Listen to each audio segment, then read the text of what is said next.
So friends, tonight, as you know, this is the night for EPSA, which is the English, Portuguese, and Spanish-speaking Africa. Amen.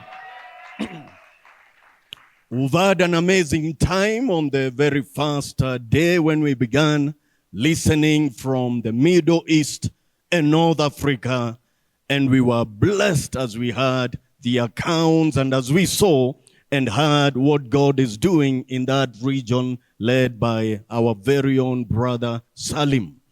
And then we've also had Francophone yesterday led by Emmanuel Dikumana, where again we've been able to engage and to listen and to hear what God is doing within the French-speaking Africa. And now tonight, as we draw close to the conclusion of our time together, we will have a focus on EPSA.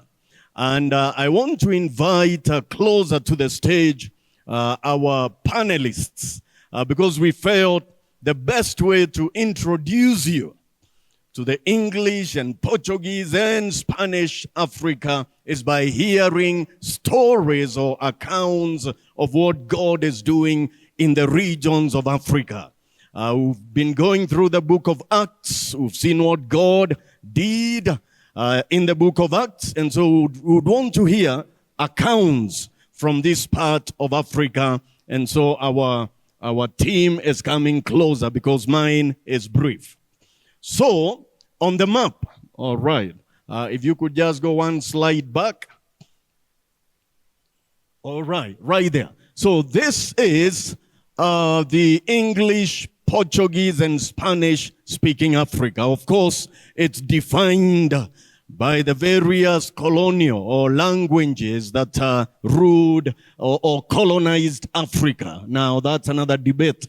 But as you can see, now it's very evident we are within the sub-Sahara Africa. It's very clear on the map.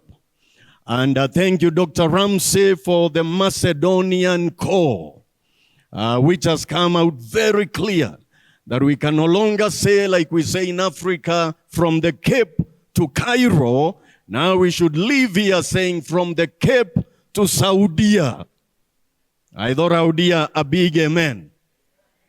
The call has come, a clear Macedonian call, which I believe our brother, the elder Dr. Ramsey, it was from the Lord. You really invited us.